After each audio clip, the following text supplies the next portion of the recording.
Hi, my name's Julie Fainter. I'm the success coach at the Fauquier campus of Laurel Ridge.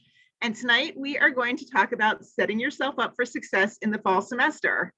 So I am going to go ahead and turn my video off so you can see the full screen, and we will just jump right in. So I found this graphic, which I thought was interesting, and it fits in with the theme about life being a straight road to success. But has anyone really ever found that to be true? Probably not. That's what we all want to believe, right? That, you do all the right things in life, you graduate from high school, you go to college, it's going to be smooth sailing on that road to success and everything's going to work out great. But the problem with that is that that never happens for anybody. There's always going to be those bumps along the road, those failures, those obstacles that you run into. Even for the most successful people, if you learn about their history and their backstory, it was not easy. So it won't be easy for you either in college, unfortunately, but what we're trying to do with this presentation is to help remove some of those barriers before they become too much of a challenge.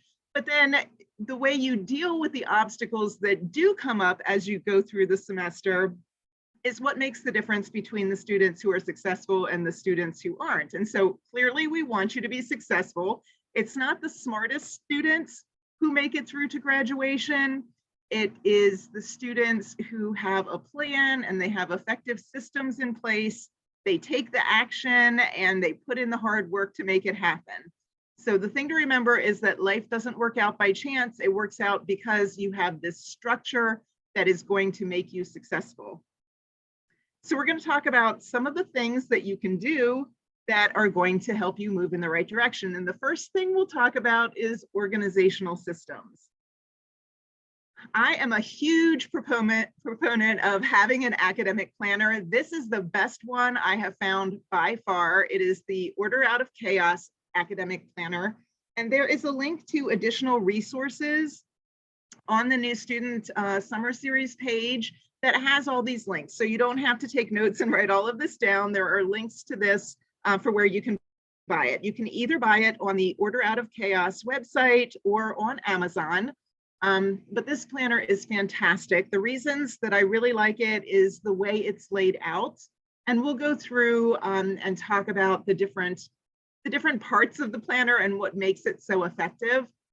I've had students in the past tell me that they need two planners, one for work and one for school, but you're only one person. You can only do one thing from 1 o'clock to 2 o'clock on a Wednesday. You can't be at work and be in an in-person class. So one planner is all you need, and you write everything down in here to keep it all organized. And then you refer to it so that you know what you're doing and what what's coming up. So the top section of the planner, you fill in the classes that you're taking. You can see there on the left, there's a place for the courses. You only have to write that once. That sheet of paper is wider than everything else. And so then the weeks of the year still show that section. So you write in all the classes you're taking, and then you flip to the day, the week that you're starting classes, and you download your syllabus. And the syllabus should have a course schedule section. It's usually the last few pages of the syllabus. So you would take all the assignments that are due, all the chapters that you need to read, and you write them in there on the day that they're due or the day you're planning to do that work so that you can keep it all organized. And so at the beginning of the semester, you would go through, you would download the syllabus for each of your classes, you would go to that course schedule section, and you would write in everything for the entire semester in your planner. And what that does, it lets your brain relax because you have a system. So your brain doesn't have to keep trying to remember everything that's due and when it's due. Reduces a lot of stress and anxiety. One of my students who used this planner said it's like putting your brain on paper. So you put it in there, you update it as you need to. If new assignments come up, you would add them. And then you refer to it, you take a look, and you can look a couple weeks in advance. Is there going to be a really, really heavy week of your semester where you have a lot of assignments due or a lot of big things due all at once? And if so, you have enough time that you can figure out a strategy for managing that. So maybe some of those assignments you could complete early, or if you have a really big paper due, you could break that up into smaller sections and you could schedule those things in the weeks before that big assignment is due. So for example, if you have, let's say, a 5-page paper that you need to write, you can break it up into smaller tasks. So your first thing would be to come up, with a topic, a thesis statement. What is your paper going to be about? And then you would do your research. So that could be, another week, you're doing your research to find the information you're going to use. And then create an outline and then write a rough draft. And then, you can refine your draft. So you can break up those big projects into smaller pieces and add those things in earlier weeks so that you're sure that you're on track for turning in that paper on time. The main thing that you don't want to have happen is to start handing assignments in late. Some instructors will not take late assignments, so you'll get a 0 for it. Some instructors will have a point deduction for late assignments. So that's where it's really important to read the syllabus and understand what your professors' expectations are and what their policies are when it comes to whether or not they will take late work. So that's the top section of the planner. And then at the bottom of the page, there is a daily schedule for each day from 8 a.m. to 8 p.m. And this is where you would write in what you're planning to do that day. If you're working, for this example, we have work shifts here this is a Monday, Tuesday, Wednesday. So you're working Monday and Wednesday from 8 to 2. So you would block that time off. You can't do anything else when you're working, right? And then this student has an English class on Tuesdays and probably also on Thursdays, but this is just a Monday, Tuesday, Wednesday. It's one half of the planner. And then a math class right after it. And then history class in the afternoons on Monday and Wednesday.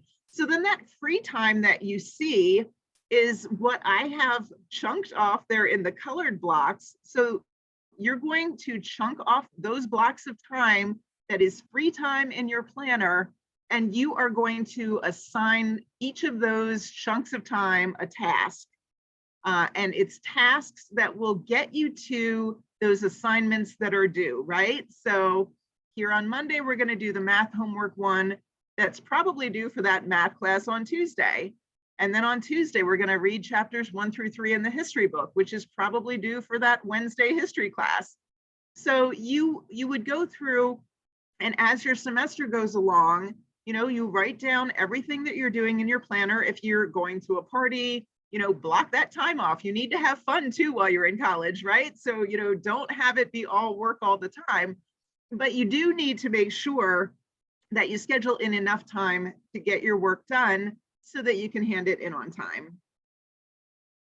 All right, so that's the planner. Again, I really like the paper planner. If you're just starting out in using a planner, I think it's the best way to go.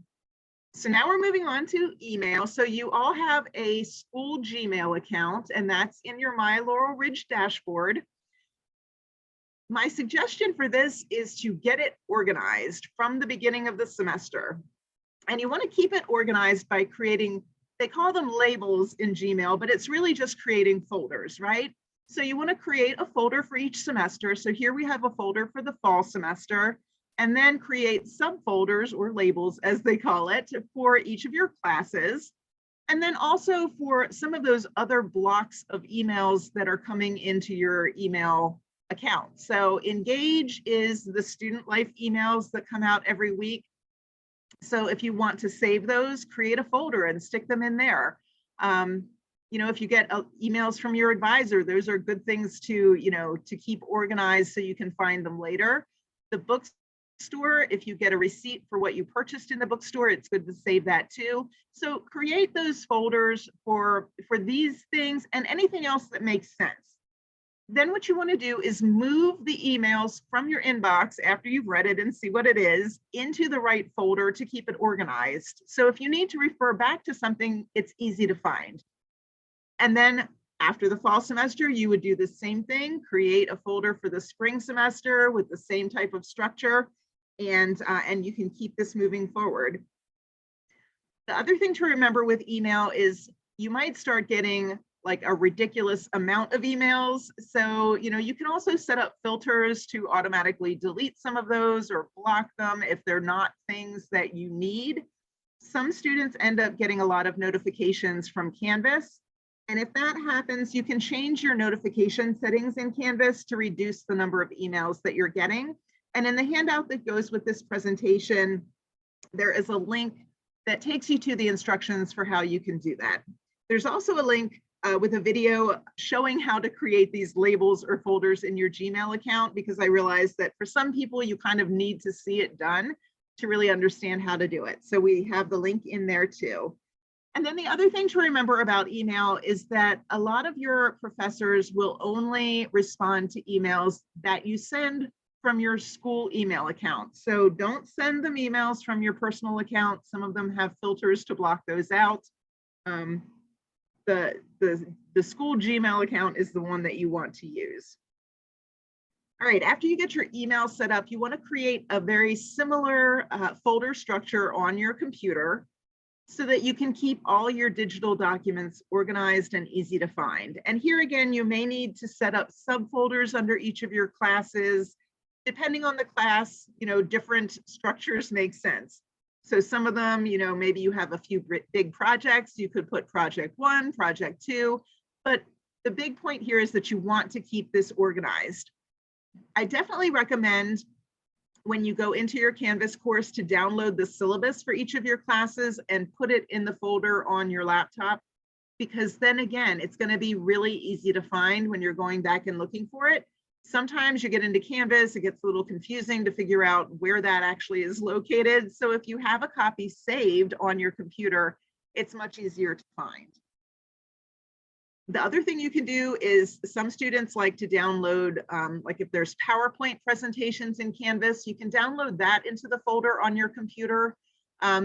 And that can make it a lot easier if you're going back and you want to review that when you're studying. You don't have to look through all the modules in Canvas to try to find those things. You have them right here in your folder. And then supplies. You definitely want some supplies to handle any actual paper that you get that relates to your classes. So my recommendation is to get a 3-ring binder that has dividers in it for each of your classes. I really like having 2-pocket folders that you can, stick handouts in for your classes to keep things organized. And then you're going to want either a notebook or loose leaf paper in your binder for each of your classes so that you have something that you can take notes on. Okay, so that's the organizational systems that you want to have in place. Now we're moving on to resources. So it's important to have the resources set up so you're all ready for the semester.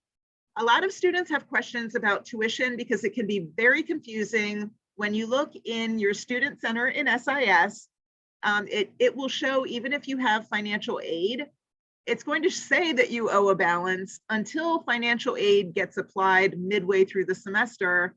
And at that point, that you owe however much money is going to go away. But so don't let that freak you out. If yours says that you owe money, but you have financial aid in place, it's going to show that until later in the semester. But when you look at this, you see the outstanding charges and deposits, and you see the pending financial aid, and this one has a total due. So the total due is going to be your outstanding charges minus your pending financial aid. And then if you do owe a balance, you can set up a payment plan, and that can help split up your payments to make it a little easier to afford. If you have enough financial aid in place to cover your tuition, then this is what your account summary would look like. It would still say that you owe the $1,120.05 in your student center, but here the pending financial aid is greater than that. So in this example, the student would get a refund, but they would also have the difference in those two amounts available to use in the bookstore. This is another thing that can get confusing, bookstore financial aid. If you are using financial aid funds in the bookstore, there's only a certain period of time that you can do that. So for the fall semester, bookstore financial aid is available starting August 10th and ending September 23rd. You need to make sure that you complete the bookstore authorization that you can find in your SIS Student Center on your to-do list. If it's not there, then you may have already completed it. You only need to do that once a year. But that would be, those would be the things to be looking for, to make sure that you completed the bookstore authorization, and to not try to buy your books until August 10th, because that is the first date that financial aid will be a payment method for you to check out of the bookstore with. Okay, so your textbooks, some students are not sure how to find the textbooks they need for their class. So in your My Laurel Ridge dashboard, there is the Follett Discover tile. And if you click on that, it should give you a list of the books that you need for the semester for your classes.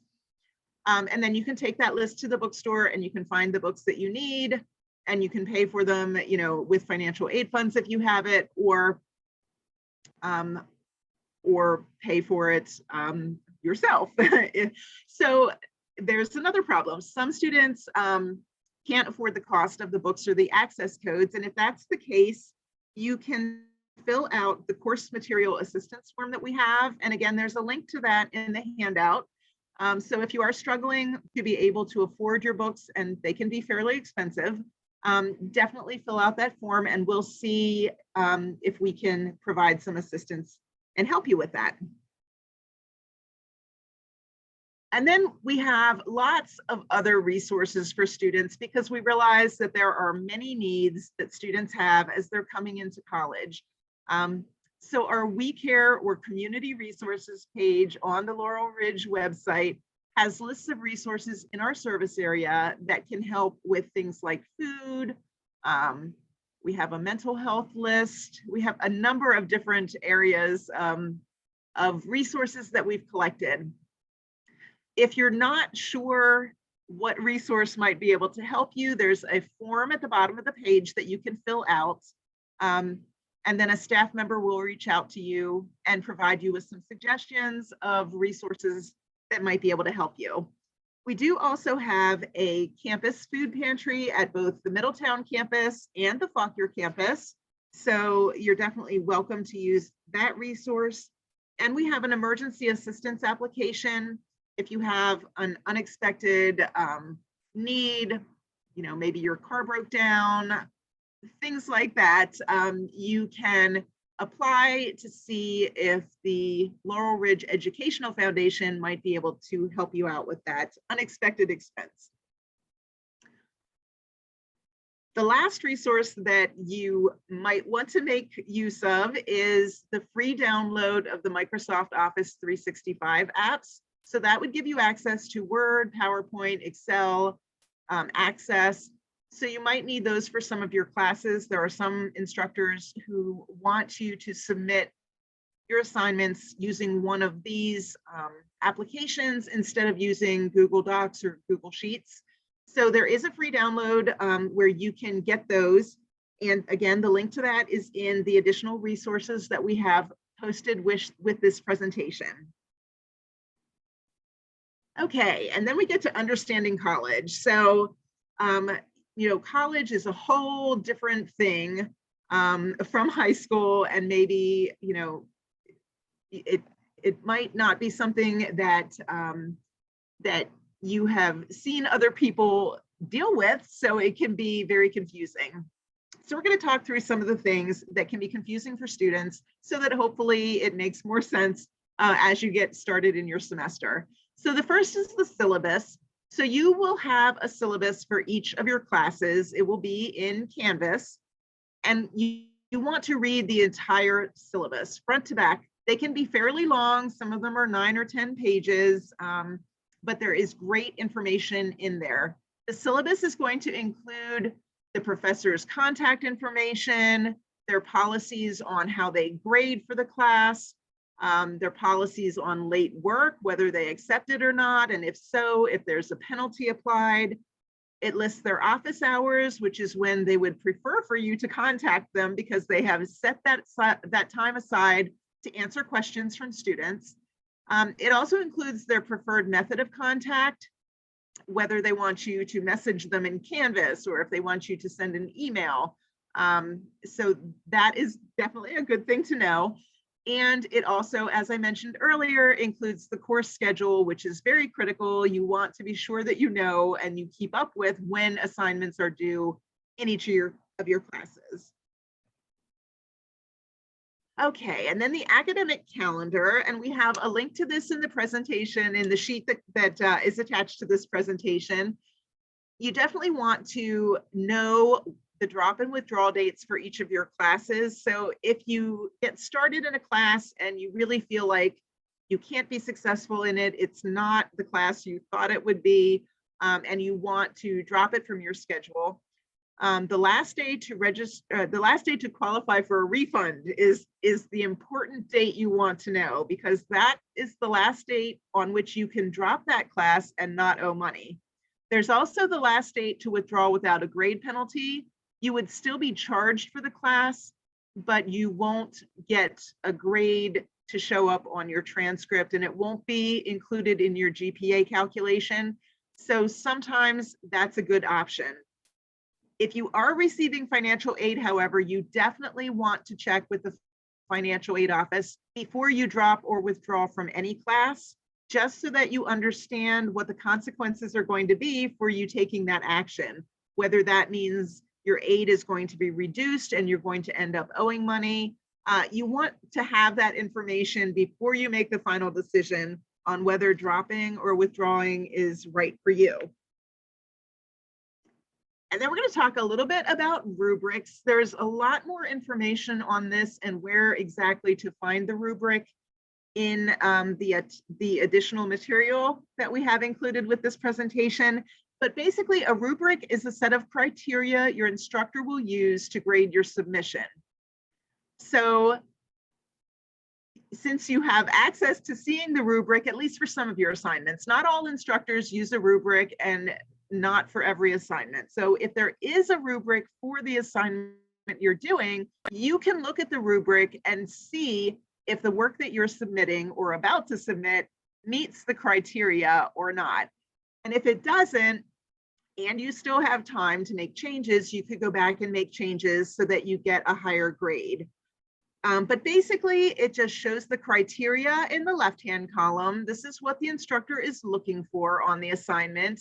And then it breaks the ratings down. So here for the follows instructions on that top line, you would get 5 points if you followed the instructions completely, 3 points if you met the expectation, but maybe didn't follow completely the instructions. And if you didn't follow the instructions at all, you're going to get 0 points for that. So this is an example of a graded rubric. So you can always go back and take a look. If the rubric is attached to your assignment, it will show where you lost points. And that can be very helpful feedback because it will let you see what you need to do differently next time so that you don't lose points in that certain area. So if it's there's different types of, I'm going to call them tasks for lack of a better word, in Canvas. So there are assignments, there are discussions, and there are quizzes.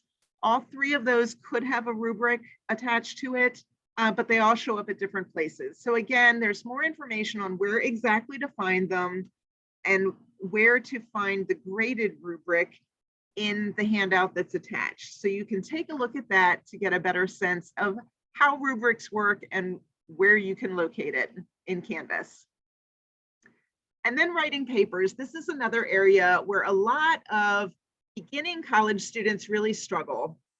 The best advice I can give you is to outline your paper before you try to start writing. It makes it so much easier. And I know we are all resistant to outlining. Nobody likes to outline, but once you get your thoughts organized, writing it becomes much easier, because then for each of your points, you can just write a sentence. And before you know it, you have a paragraph and then another paragraph, and then you're finished. Obviously, it's a little longer than that, right? Most of the papers are going to be longer than 2 or 3 paragraphs, but it does make it easier. There is a link to a great resource that talks through how to write a paper in the handout. Research is going to be one of your first steps. So the library has research appointments. You can schedule a time with one of the librarians to get help with targeting your research so that you're using the best search terms to find the type of material you're looking for. So that's a great option. There's a link to that in the handout. The college also offers tutoring. So you can schedule a tutoring appointment for help with writing your paper. And they also have a paper review service. So my suggestion is to write your draft of your paper early, submit it to the paper review service, and then take their feedback and incorporate it to write, a revision of your draft to make your paper better. You also are going to need to learn to use citations as you're writing college papers. There's a link in the handout to a tutorial on adding in-text citations, both in Google Docs and in Microsoft Word, and how to create a bibliography. The campus librarians are also a great resource. If you have questions about how to correctly cite sources, they can definitely help you with that. The other big obstacle that I've seen for writing papers is that college papers need to be written using the third person point of view, which is something that you learned about at some point in an English class way back, but you may not remember. But the third person point of view is told from the view of someone watching from the outside. So I have examples of what not to do. You never use I or me or mine when you're writing in the third person. So that first sentence, I have faced many challenges during my first semester of college, that's written in the first person. That's using I and my. That is not how you want to write a college paper. The second sentence is written in the second person using you and your. That is also not how you want to write a college paper. And sometimes it can be challenging to get to the third person point of view. That third sentence is a good example. So you are going to use nouns. So many students face obstacles, but these barriers can be overcome by putting effective systems in place. So that is the type of writing you're going to need to do. And if that's something that's challenging, I would recommend scheduling an appointment with one of the English tutors, and they can help you, or talking with your professor. Sometimes it's helpful to just talk it through with a person and say the sentence you're trying to write, and then they can help you rephrase it into the third person point of view. But that is a big thing. So a lot of students lose a lot of points by not writing in the correct point of view. So if you can master that one, that is huge, and that will take you a long way. All right, now we're going to talk a little bit about goals. Having clear goals and a clear direction is something that can keep you motivated in moving forward towards, finishing your classes, submitting your assignments. Because, let's face it, you get a few weeks into the semester and you are so excited at the beginning, and then things start getting harder and there's more work, and the motivation goes away. You want to, binge watch something, anything on Netflix rather than doing your homework or doing the reading. We've all been there, or you want to play that video game because you just can't take it anymore and you need a little break. So I'm not saying not to take a little break. You need a break, that's definitely fine. But you also need to have those clear goals and a reason to stay motivated to do it. And so people are motivated by many different things. That's why I have in that second point to understand your why. So some people are motivated by money. You want to train so you can get a better paying job, and that increased amount of money, maybe that's the thing that's motivating you to keep moving forward. Or some people are motivated just by learning, like you just want to learn new things. So that you can be that subject matter expert, you can be that, highly sought after person in whatever field you're training to enter. So for some people, that's the motivation. For other people, they are motivated by being able to help other people. So let's say you want to be a nurse, so if you're not successful in being a nurse, think of all those people that you can't help because you weren't, because you decided, not to study tonight, and you fail your class. So again, understand your why. And maybe it's that you have a family and they're counting on you to, to get through college so you can get a better job. So that can be motivation right there. But again, it's going to get hard, and there need to be things that will keep you motivated. The other thing that can keep you motivated is having a timeline for achieving your goals. So for most students, an associate's degree takes 2 years, but some students need to take longer than that, and that's fine because you have other obligations in your life. Maybe you're, working full-time and you're a student part-time, so it's going to take longer, but you need to have that finish line. So figure out how long it will take for you to complete all the classes you need. And then it's also helpful to have some visual way that you can see that you're making that progress towards your goal. I know when I was a student, I printed out the list of all the classes I needed to take before I could graduate. And then as I finished them, I would highlight them on the list so that I could see that I was moving forward, and my list was getting shorter. So for me, that was motivation. But everyone is different. So you have to figure out what it is that's going to motivate you, and then figure out a way that you can keep seeing visually that you are moving towards that goal. The other thing is that a lot of students come into college and they really haven't decided on a career yet. So this is the perfect time, in your first semester or two, to really be exploring those career options and figuring out what your target is for the future. So we have a career services person who can help you with that. So definitely, reach out to Sarah if that's something that you need some help with. We also have a really fantastic free career assessment through UScience. I like to call it the eHarmony for careers.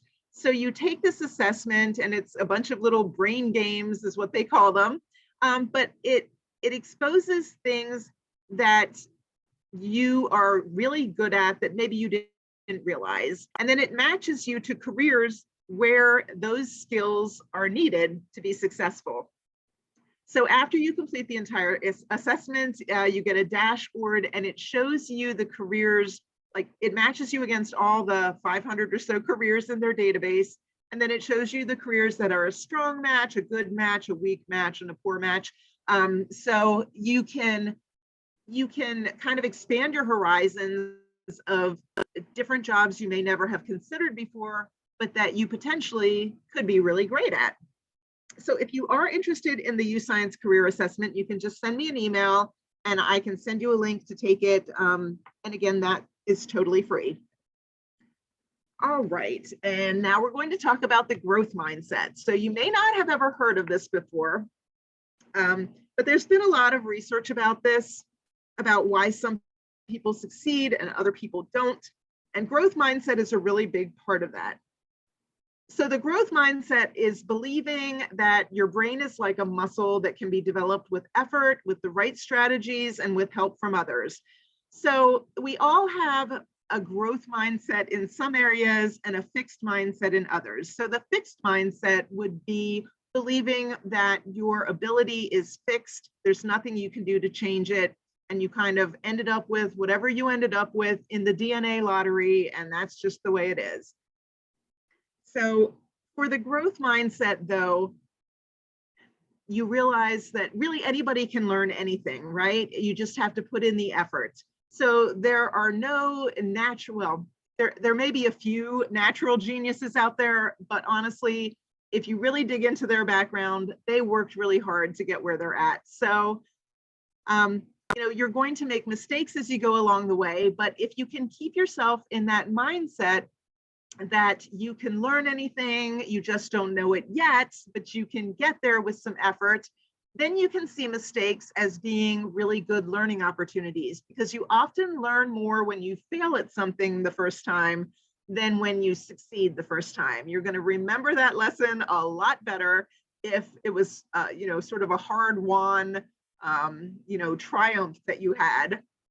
So in the growth mindset also, try to think of a poor grade not being a judgment of you or your future potential. You know, this is just where you're starting at. You're not good at it yet, again, but you can get there. So you want to, again, in the fixed mindset, this is where we see people who feel like they need to keep proving themselves over and over. They are reluctant to take on really challenging things because they feel like it will show that they are not as good as they would like to be. But if you have the growth mindset, you're not scared of a challenge, because if you make a mistake or if you get a bad grade, it's not the end of the world. You know, you can learn from that, you can grow from that. And again, that skill and experience and excellence are things that are developed over time through dedicated practice, through repetition. And then also, you want to be open to feedback that your professors give you because they are trying to help you be better. So the feedback is, again, not a criticism of you as a person or your abilities, but it is just meant to help you learn from, you know, what they're offering you so that you can keep moving forward and you can be the best you that you can be. All right, and finally, we're going to talk a little bit about dedicated practice. So it's just like playing a sport or a musical instrument. You weren't good at it initially, but over time, you kept going to the practice, you know, every day, you know, twice a week, whatever, you know, and you put in the time and you did the drills, and you got better and better and better. And the longer that you worked at it, the better you got. So practice doesn't necessarily make perfect, but it will make you better. So don't give up and realize that studying is just another word for dedicated practice. So you want to schedule in enough time in your planner, hopefully, to make sure that you're giving your schoolwork the attention it needs in order for you to have enough practice to improve and to get better. So again, schedule those blocks of time in your planner to study. The rule of thumb is that for a 3-credit class that you're enrolled in, you should spend 6 to 9 hours a week reading and studying. So that's a lot of time. You're going to be learning the most from the reading that you do and from the studying, because that lecture part of it, or you know, the instruction from your professor, is just one small piece of what you need to be learning in that class. The other thing you need to do is to take really good notes. And in the handout that goes with this presentation, there's more information on how to take notes. I find that a lot of students don't really understand what they should write down. And so you get one of two problems. Either you have a student who takes way too few notes and then they don't really have good material to study from, or you have a student who takes way too many notes. So you do not want to write down everything, you know, in your professor's presentation or in the textbook. I've had students come to me at midterms before and they have 2 entire notebooks full of notes.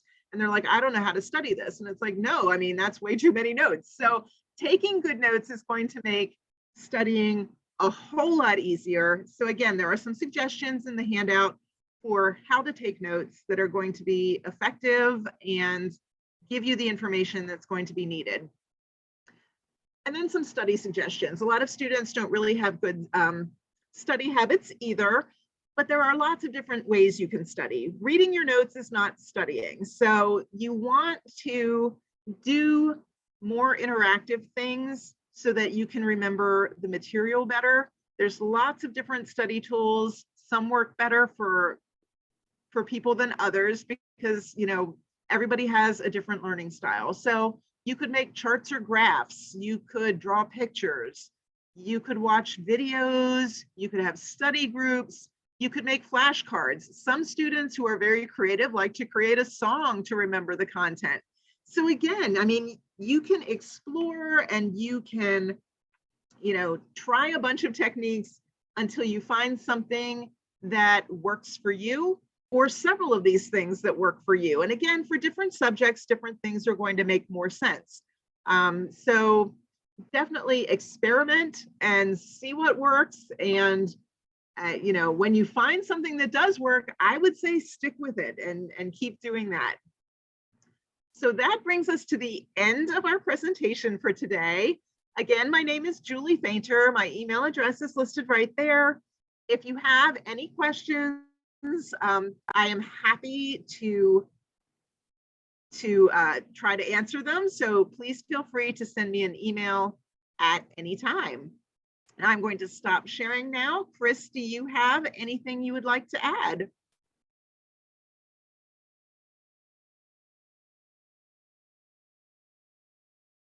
And Chris is muted. There we go. I was trying to unmute myself. So I did want to thank you, Julie, for all that awesome information. You guys have Julie's email if you want to get in touch with her. She's an awesome resource, and definitely check out the document that we posted on the new student summer series page. A lot of great resources there. And last but not least, we all are here because we want to win some money. Woo! Learn some stuff. So go to laurelridge.edu/summer series, complete the entry form online, and indicate that you attended today's session. Whether you did it in person or watched it after it was recorded, that is perfectly fine. You have until August the 15th to fill out the entry form and be entered for a $100 Visa gift card, not too shabby. And winners will be announced in Leo's weekly email from engage@laurelridge.edu on August the 22nd. I want to say again to Julie, thank you so much for being here this evening. And everybody, we will see you at New Student Welcome Day.